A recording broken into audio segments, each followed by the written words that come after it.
Paralkar commerce coaching क्लासेसमध्ये आपल्या सगळ्या विद्यार्थ्यांचं हार्दिक स्वागत आहे. बघा विद्यार्थी मित्रांनो, आज आपण 6 sem BCom third sem 6 sem मध्ये management account break even point हे चॅप्टर आपलं चालू आहे. त्यामध्ये मी पहिल्या लेक्चरला तुम्हाला पर युनिट शिकवलं होतं. काय शिकवलेलं होतं?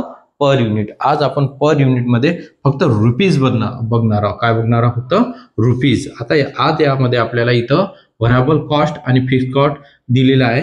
त्यामध्ये तुम्हाला सेलचं पर युनिट दिलेलं नाही. पहिल्या लेक्चरमध्ये तुम्हाला मी पर युनिट सांगितलेलं होतं. पर युनिट दिलेलं असेल तर 2 फॉर्म्युले यूज करायचे. किती फॉर्म्युले यूज करायचे?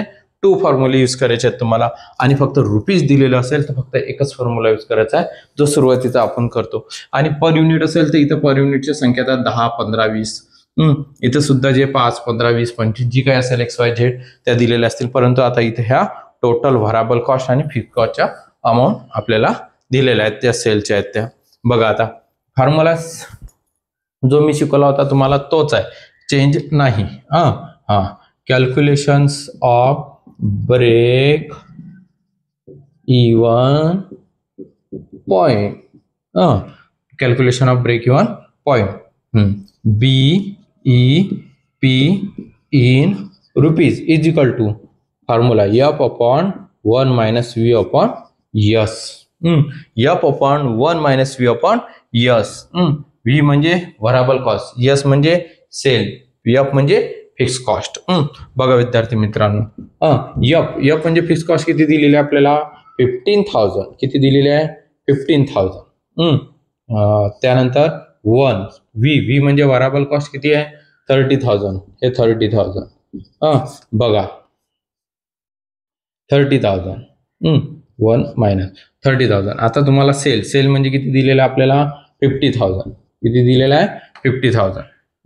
मग 50,000 दिलेलं आहे.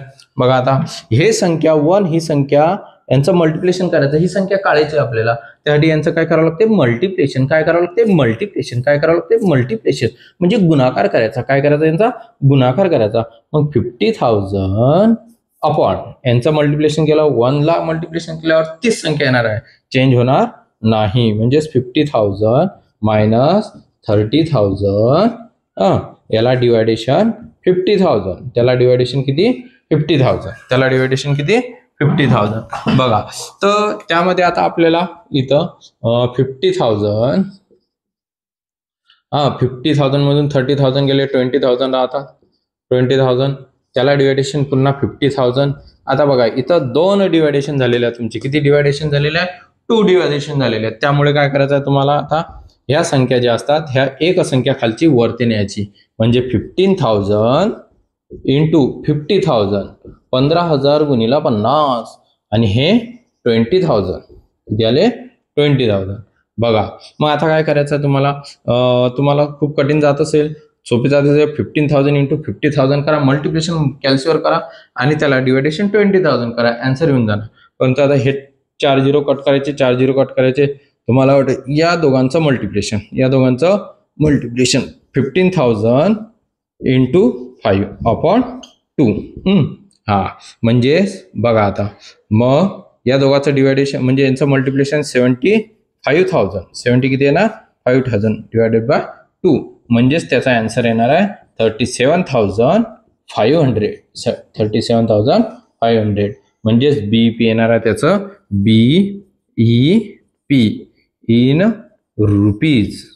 37,500. 37,500. सेम याच पद्धतीमध्ये हे गणित आपल्याला सोडवायचं आहे. बघा calculations of break even point in rupees. BEP in rupees is equal to F upon 1 minus V upon S. F म्हणजे व्हरायबल कॉस्ट. किती आहे व्हरायबल कॉस्ट? 45,000. 1 जसा तसा. V म्हणजे व्हरायबल कॉस्ट, फिक्स कॉस्ट तुम्हाला 50,000 दिलेली आहे. किती दिलेली आहे? 50,000. व्हरायबल कॉस्ट आहे दिलेली तुम्हाला 45,000. पहिले ते माझ्याच्याने खालीवर झालं होतं, बघून घ्या आता. यस, सेल दिलेला तुम्हाला 1,25,000. हा, मग आता ह्या 1चं पुन्हा मल्टिप्लिकेशन करायचं सेम तीच पद्धत. याला मल्टिप्लिकेशन करायचं 1 लाख, सगळ्यात खाली जी संख्या दिलेली असेल त्याने मल्टिप्लिकेशन करावे. 1,25,000 संख्या तीच येणार. कोणत्याही संख्याला 1 ने मल्टिप्लिकेशन करा तीच येणार. आणि मायनसचं चिन्ह जसं असेल तसंच दाखवायचं. 45,000 त्याला डिवायडेड बाय 1,25,000 यांचं मल्टिप्लिकेशन करा, मायनस करता.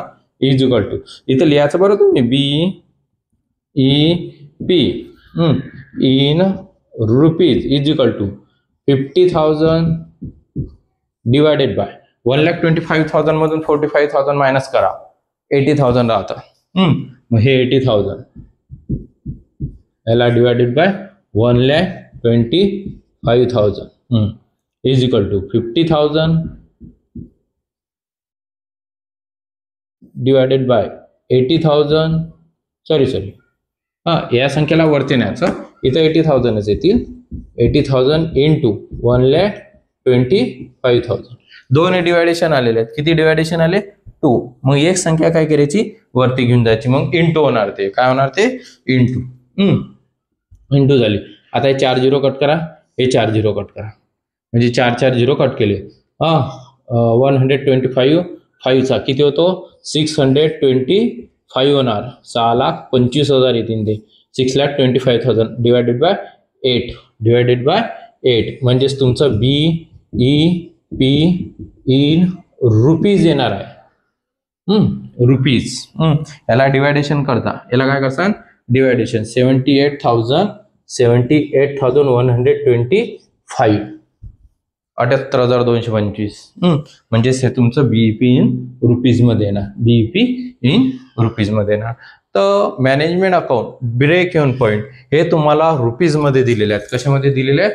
रुपीज मध्ये. कशामध्ये? रुपीज मध्ये. तर F upon 1 minus V upon S हा याचा फॉर्म्युला आहे. हे लक्षात ठेवा. आज आपण फक्त साध्यामध्ये एकच फॉर्म्युला कसा सोडवतात ते बघितलेलं आहे.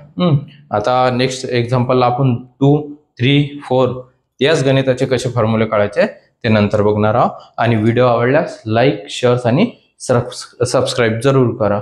एकदम जरूर लाईक, सबस्क्राईब आणि शेअर्स करा. नेक्स्ट व्हिडिओला पुन्हा भेटू.